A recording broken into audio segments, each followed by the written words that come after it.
Goeiedag kykers, ek het vandag die ongelooflike voorreg om by die Huguenot College te kom kuier met Rita. Baie dankie Rita dat ek die voorreg het om vandag bietjie met jou te gesels. Baie dankie, ja, dit is wonderlik om julle hier te ontvang. Rita, jy is die college se rektor. Dis reg. Is reg, maar ek het nou verneem, jy is die eerste vroue rektor in die 75 jaar wat die college nou bestaan. Ja, dit is reg. Ja, ek is verlede jaar nou my maand aangestel as eerste vroue rektor. Die historiese tyd van die college is 150 jaar oud, waarvan die laaste 75 jaar dan gefokus het op hoër onderwys of universiteitscollege status gehad het en op hierdie stadium dan 'n hoër onderwysinstelling wat geregistreer is by die departement van onderwys. Dit is 'n ongelooflike jaar vir julle hierdie jaar. Julle is 75 jaar oud. So hierdie is 'n groot jaar. Ek verstaan julle het baie beplanning en goed wat julle het in die pipeline. Kan jy 'n bietjie vir ons vertel van hierdie jaar wat voorlê by julle? Ja, dit is ongelooflik om te dink. 75 jaar gelede het die nasate van Andrew Murray 'n visie gehad om 'n universiteitscollege of 'n universiteit eintlik dan te vestig vir die opleiding van teoloë en maatskaplike werkers. En nou is ons 75 jaar later en ons gaan sterk vooruit. Ek dink hierdie jaar word gekenmerk deur 'n ongelooflike dank. Ons het 'n lese gebed roeping diens wat regdeur die pedagogie van die Huguenot College gevleg word. Wil sê, ons is ongelooflik en opreg bewus van die feit dat ons 'n verantwoordelikheid het in die opleiding van mense in die sosiale sektor. Dit is dan nou maatskaplike werkers, teoloë en onderwysers. In 75 jaar hierdie jaar gaan ons dan spesifiek fokus op die teologiese opleiding, die maatskaplike werkopleiding en die opvoedkundige opleiding wat die Huguenot College bied. En elke maand word gekenmerk deur 'n bepaalde tema, waar ons dan ook gaan kyk na die sosiale sektor wat ons bedien in ons gemeenskappe en dan spesifiek fokus op daai groepe. Byvoorbeeld 'n maand wat ons fokus op jeug of kleinkindontwikkeling waar ons op die vroeë ontwikkeling van kinders gaan fokus daardie maand of kinderbeskerming of gemeentebediening. So elke maand het 'n spesifieke fokus om dan te reflekteer op die opleiding wat ons vir ons studente dan gee en dit ook die boodskap uit te dra aan ons gemeenskap dat ons graag hande wil neem met die gemeenskap die ons in diens van is.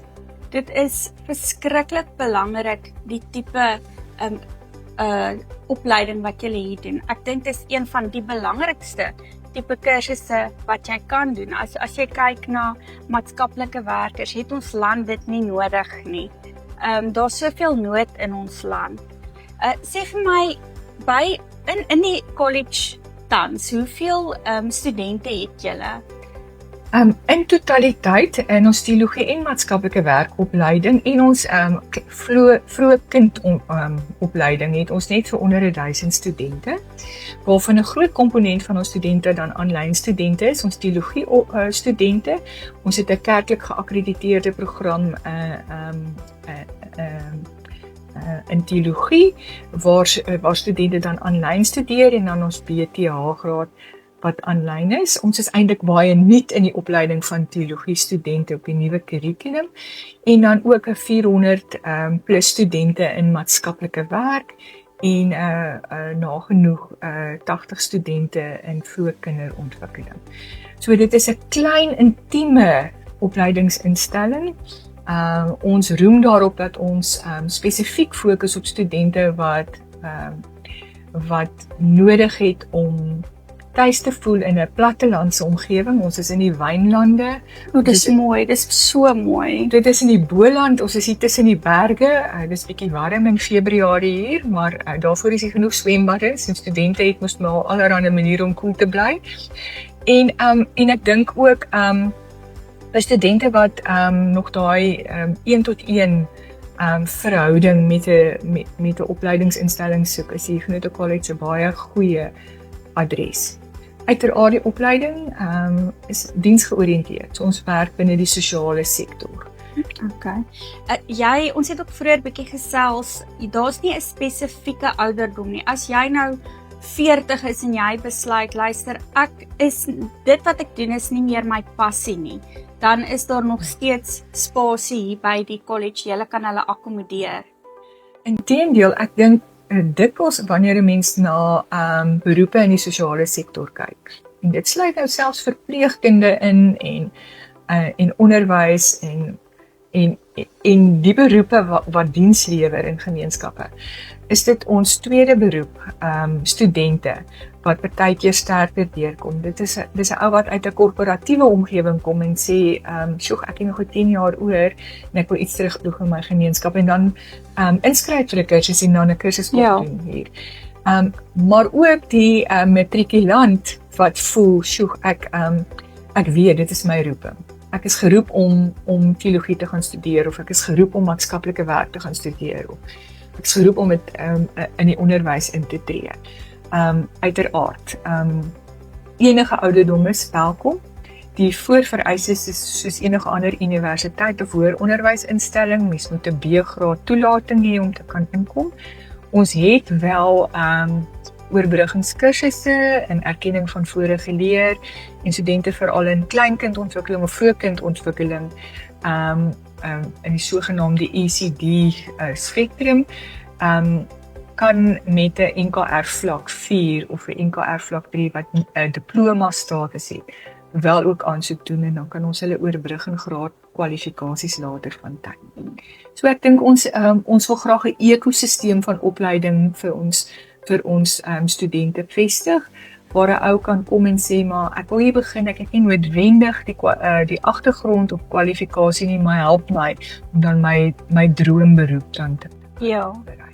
Ja, in elk geval ook as jy dan nou van beroep verander op 'n ouer ouderdom, dan weet jy dit is jou passie en so 'n persoon gaan regtig, jy weet, skouer aan die wiel sit en ek dink daar is ook in die Suid-Afrikaanse konteks geleentheid vir persone wat ouer meer senior is in jare, wat dan vrystelling kry van B-status en dan op grond van ouderdom wel kwalifiseer om vir 'n graad kwalifikasie in te skryf.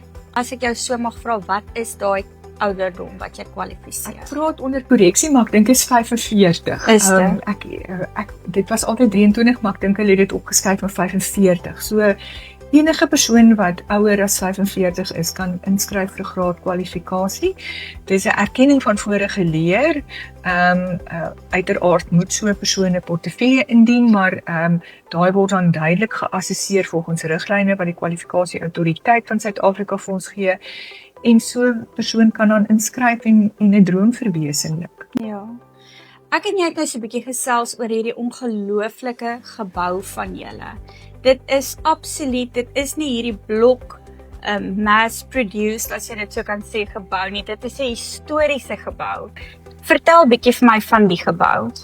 Ja, ek dink dit is een van die dinge wat dit vir ons 'n ongelooflike voorreg maak, is die absolute historiese tyd van ons gebou. As 'n mens na die stories, die narratiewe luister van hoe hierdie gebou tot stand gekom het, maar dit is 'n gesprek vir 'n ander keer. Dan besef mens watter voorreg is dit om in so 'n absolute klassieke omgewing te kan studeer. Die gebou het erfenisstatus, die spesifieke gebou waarin ons is, het 'n klas 2 erfenisstatus. Dit is amper op dieselfde vlak as wat die kasteel in Kaapstad het. Wow. Wat beteken dat dit deur wetgewing gereguleer word. Uiteraard is dit 'n dieromgewing om in stand te hou. En omdat ons 'n Christelike kerklike instelling is ons baie verleen afhanklik oor mense se goeie gesindheid rondom erfenis. Maar ons wil graag mense uitnooi om hierdie erfenis hier in die Boland te kom beleef en net deur die geboue te kom loop en die ambiance van akademie te kom beleef. Dit is asof die mure terugpraat en die stories vertel wat 150 jaar gelede, 75 jaar gelede as die Universiteitskollege hier vergestel het, en ook baie bekende mense wat hier deur hierdie geboue se deure geloop het. in een van ons klaskamers het Breitenbach sy naam op 'n muur uitgeskryf. Hy het groot geword in Wellington en hy het hier skool gegaan. Dit was vroeër 'n skool. So, as jy die mure kon praat en die stories vertel, dink ek sal ons almal aan hulle lippe hang. Nee, ek kan dit heeltemal verstaan. Ons gaan vir julle ook so kykie gee deur die perseel en hoe dit lyk. Dis asemrowend. Dis ongelooflik om hier te kan sit. Dis vir ons 'n baie groot voorreg.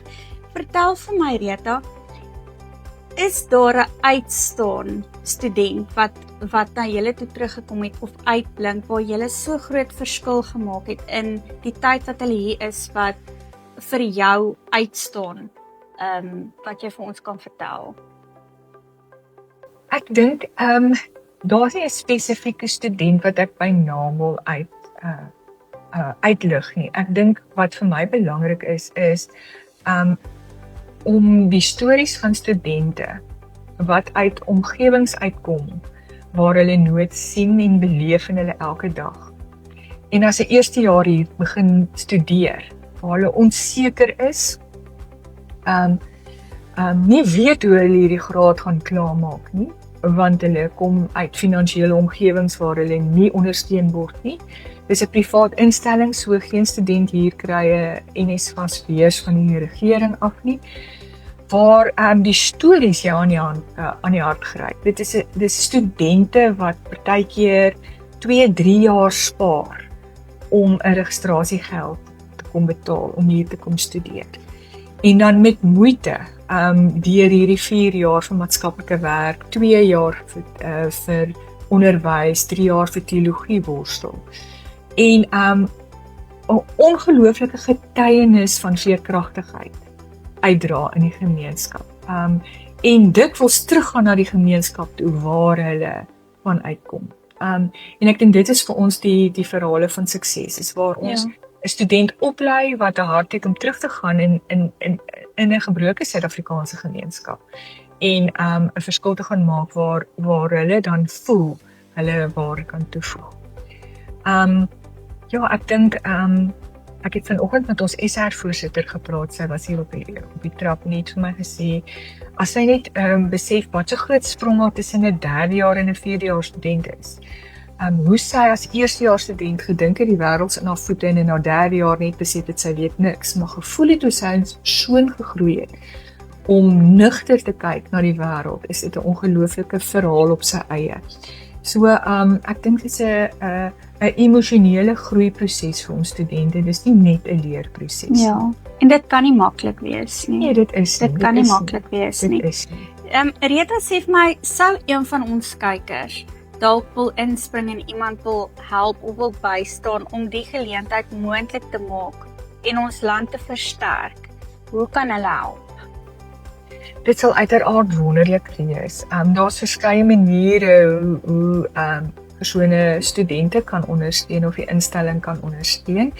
Ek dink die belangrikste is ons het 'n korporatiewe kommunikasie afdeling met 'n fondswerwer, dis mevrou Lisa Mostert, en 'n e-pos aan haar rig of net 'n telefoonoproep waar mense kan sê, goed, ons wil dalk 'n student borg. Ons het 'n R10 borgaksie waar iemand net R10 'n maand hoef te gee. Ja.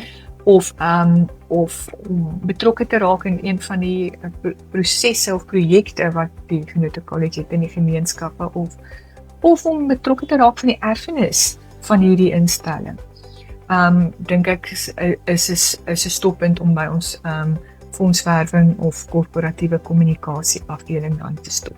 Ek weet nie of ek besonderhede moet gee. 'n kontaknommer kan gee, dan al die e-posse en die webwerf en goed gaan ons alles bo aan die episode sit. As jy dalk vir my kan 'n kontaknommer gee vir mense wat net gaan luister na die opname. Goed, ons algemene nommer van die Genote College waar hulle dan net kan vra om met Lisa Mostert te praat is 021-873-1181. Nou goed, so hulle kan met Lisa Mostert gesels. Lisa Mostert, ja. Ag Rita, ek wil vir sê vreeslik baie dankie vir die geleentheid wat ons en ons kykers kon gehad het om bietjie met jou te gesels oor hierdie pragtige instelling wat jy het. Ons gaan vir hulle wys hoe mooi dit is hier by julle en baie dankie vir jou tyd. Baie dankie, dit was heerlik om julle te ontvang. Nou toe, mooi loop.